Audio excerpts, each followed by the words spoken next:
સુરતની વાત કરીએ તો સુરતમાં નર્સિંગ કર્મચારીઓનો વિરોધ નોંધાવવામાં આવ્યો છે। સુરતથી હાલ મહત્વના સમાચાર સામે આવ્યા છે, જ્યાં શહેરભરમાં 500 જેટલા કર્મચારીઓનો વિરોધ નોંધાવવામાં આવ્યો છે। સ્મીમેર હોસ્પિટલ તેમજ આરોગ્ય કેન્દ્રોમાં નર્સિંગ કર્મચારીઓએ પોતાનો વિરોધ નોંધાવ્યો છે।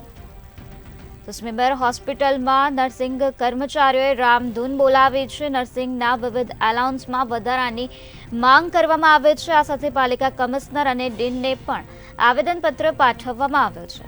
તો સુરતના સ્મીમેર હોસ્પિટલમાં નર્સિંગ કર્મચારીઓનો વિરોધ સામે આવ્યો છે, જેમાં 500 જેટલા કર્મચારીઓ આ વિરોધમાં જોડાયા છે।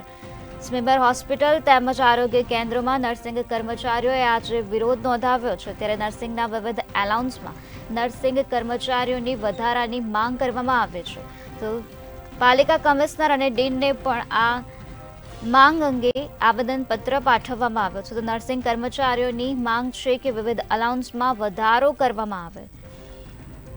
તો શહેરભરમાં આજે 500 જેટલા નર્સિંગ કર્મચારીઓએ પોતાનો વિરોધ નોંધાવ્યો છે। સ્મીમેર હોસ્પિટલ તેમજ આરોગ્ય કેન્દ્રમાં નર્સિંગ કર્મચારીઓએ પોતાનો વિરોધ કર્યો છે। તો પોતાનો વિરોધ નોંધાવવામાં આવ્યો છે। સ્મીમેર હોસ્પિટલમાં નર્સિંગ કર્મચારીઓએ રામધૂન બોલાવે છે। તો આ જ મુદ્દે વધુ માહિતી આપવા માટે આપણી સાથે સંવાદદાતા દિવ્યેશ પરમાર જોડાઈ ગયા છે। જે દિવ્યેશ, સુરતની સ્મીમેર હોસ્પિટલમાં નર્સિંગ કર્મચારીઓનો વિરોધ નોંધાવવામાં આવ્યો છે, તે વિશે શું છે વધુ વિગત?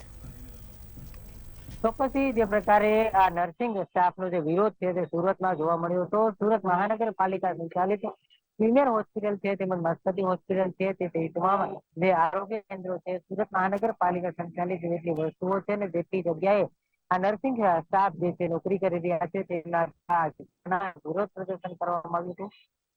પોતાની વિવિધ માંગો છે, આ વિવિધ માંગોને લઈને નર્સિંગ સ્ટાફ દ્વારા વિરોધ પ્રદર્શન કરવામાં આવ્યું હતું। કહી શકાય કે જે પ્રકારે ક્યાંક ને ક્યાંક તેમનું જે એનાઉન્સમેન્ટ છે તે વધારવામાં આવે, તેમનો જે ખર્ચ છે તેમાં વધારો આપવામાં આવે। ખાસ કરીને તેમણે આક્ષેપો કર્યા હતા કે જે પ્રકારે કોરોનાના સમયમાં તેમણે કોઈ પણ સમય જોયા વગર તમામનું કામ કર્યું અને તે દરમિયાન પણ હજી સુધી તેમને ત્યારથી લઈને આજ સુધી પણ કોઈ પ્રકારનું એનાઉન્સમેન્ટ વધારવામાં નથી આવ્યું, જેથી કરીને તેમનો ખર્ચ જે છે, ખર્ચ ભથ્થું જે છે તે ભથ્થું વધારે આપવામાં આવે તેની માંગ સાથે થઈને મોટી સંખ્યામાં નર્સિંગ સ્ટાફના જે કર્મચારીઓ છે તે વિરોધમાં ઉતર્યા હતા। ખાસ કરીને સુરતની સ્મીમેર હોસ્પિટલમાં આ પ્રકારે વિરોધ જોવા મળ્યો હતો।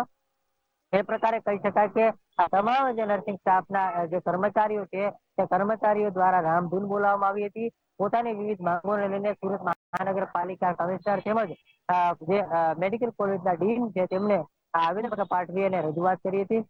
તેમને અત્યાર સુધી જે પ્રકારે છેલ્લા ઘણા સમયથી ભરતી નથી થઈ અને તેના જ કારણે જે નર્સિંગ જે સ્ટાફના કર્મચારીઓ છે તેમાં રોજ જોવા મળ્યું છે, કારણ કે છેલ્લા ઘણા સમયથી પોતે જ કામ કરી રહ્યા છે, પરંતુ તેમ છતાં હજી સુધી તેમાં ભરતી નથી કરવામાં આવી અને તેના કારણે એક જ વ્યક્તિને 10-10 લોકોને સંભાળવાની નોબત આવે છે। આ પ્રકારની અત્યારની પરિસ્થિતિ છે અને તે જ પરિસ્થિતિને પહોંચી વળવા માટે થઈ અને આ તમામ લોકો દ્વારા ક્યાંક ને ક્યાંક ભરતી કરવામાં આવે તેવી માંગ કરવામાં આવી હતી, પરંતુ હજી સુધી ભરતી કરવામાં નથી આવી। તેને લઈને તમામ જે સ્ટાફના કર્મચારીઓ છે તે રોષે ભરાયા હતા અને તેના જ કારણે આ પ્રકારે વિરોધ છે તે જોવા મળ્યો છે। મહત્વનું કહી શકાય કે જે પ્રકારે હાલ આ તમામ જે કર્મચારીઓ વિરોધે ઉતર્યા છે, પોતાની વિવિધ માંગણીઓ છે, જે ભથ્થાઓ વધારવાની માંગ સાથે આ તમામ કર્મચારીઓ વિરોધે ઉતર્યા છે કે છેલ્લા ઘણા વર્ષોથી, ઘણા સમયથી પોતે જે કામગીરી કરી રહ્યા છે તેમ છતાં ભરતી નથી કરવામાં આવી અને તેને જ લઈને કર્મચારીઓમાં રોષ જોવા મળ્યો છે। તેના કારણે આ પ્રકારની જે વિરોધને લઈને તમામનો એક જ સૂર જોવા મળ્યો, જેથી કરીને સુરતના જે સ્મીમેર હોસ્પિટલ છે તેમજ જે પાલિકા સંચાલિત જે આરોગ્ય કેન્દ્ર છે તે તમામ જગ્યા ઉપર આ કર્મચારીઓ જે છે તે વિરોધ પર ઉતર્યા હતા અને મોટી સંખ્યામાં લોકોએ વિરોધ કરી અને રામધૂન બોલાવી હતી। જી જે દિવ્યેશ, આજે શહેરભરમાં 500 જેટલા નર્સિંગ કર્મચારીઓએ પોતાનો વિરોધ નોંધાવ્યો છે, જેના કારણે આજે દર્દીઓને કેટલી હાલાકી ભોગવવી પડી રહી છે? ચોક્કસથી જે પ્રકારે છેલ્લા ઘણા સમયથી આ પ્રકારે નર્સિંગ સ્ટાફ દ્વારા ક્યાંક ને ક્યાંક જે દર્દીઓ છે તેમને સંભાળ રાખવામાં આવતી હોય છે, પરંતુ આ એક ને એક નર્સિંગ સ્ટાફ વ્યક્તિ હોય છે અને તેમની પાસે 10 દર્દીઓ હોય છે, કારણ કે છેલ્લા ઘણા સમયથી જે પ્રકારે નર્સિંગ સ્ટાફ દ્વારા આક્ષેપો કરવામાં આવ્યા છે તે મુજબ નર્સિંગ સ્ટાફનો અભાવ છે અને તેના જ કારણે આ તમામ લોકો વિરોધે ઉતર્યા છે। પરંતુ હાલ જે પ્રકારે વિરોધ કરવામાં આવ્યું છે, કહી શકાય કે સુરત મહાનગરપાલિકાના જે કમિશનર છે જેમાં જે કોલેજના જે ડીન છે તે ડીનને પણ ક્યાંક ને ક્યાંક રજૂઆત કરવામાં આવી હતી અને નર્સિંગ સ્ટાફ જે છે તે ભરવા માટે થઈ અને આ રજૂઆત કરવામાં આવી હતી, પરંતુ હજી સુધી આ પ્રકારે કોઈ પણ પગલાં લેવામાં નથી આવ્યા અને તેના કારણે વિરોધ કરવામાં આવ્યો હતો. જોકે વિરોધનો અમુક સમય ફાળવવામાં આવ્યો હતો, 3 કલાક જેટલો આ કર્મચારીએ વિરોધ કર્યો હતો.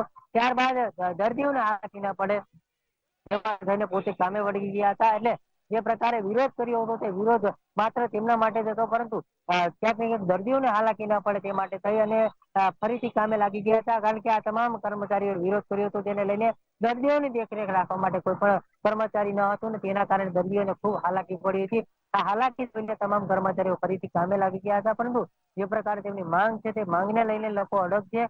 ફરીથી આ પ્રકારે વિરોધ કરે તો નવાય નહીં.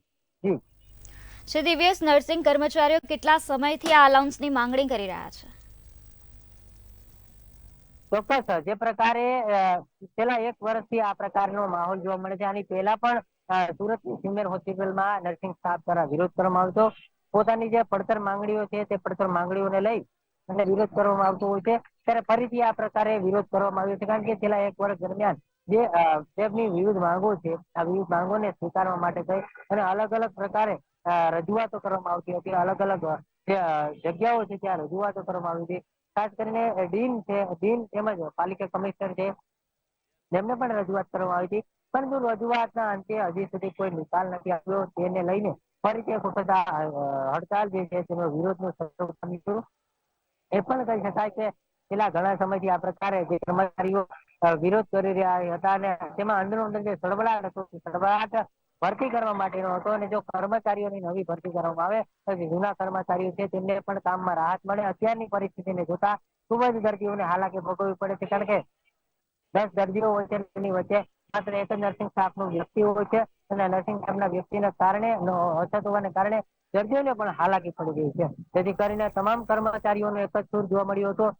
તેમનું જે એલાઉન્સ છે તેમાં પણ વધારો કરવામાં આવે અને જે ભરતી છે તે કરવામાં આવે, જેથી કરીને દર્દીઓને પણ રાહત મળે, નર્સિંગ સ્ટાફને પણ કામ કરવામાં રાહત મળે. જે પ્રકારની માંગ હતી તેને લઈને આ પ્રકારે વિરોધ છે તે કરવામાં આવે છે. શ્રી દિવ્યેશ, સમગ્ર માહિતી આપવા બદલ આભાર. જે રીતે અમારા સંવાદદાતાએ જણાવ્યું કે આજે શહેરભરમાં 500 જેટલા નર્સિંગ કર્મચારીઓએ પોતાનો વિરોધ નોંધાવ્યો છે. આ વિરોધ 3 કલાક માટે નોંધાવવામાં આવ્યો છે. સ્મીમેર હોસ્પિટલ તેમજ આરોગ્ય કેન્દ્રમાં આજે નર્સિંગ કર્મચારીઓનો વિરોધ જોવા મળી રહ્યો છે.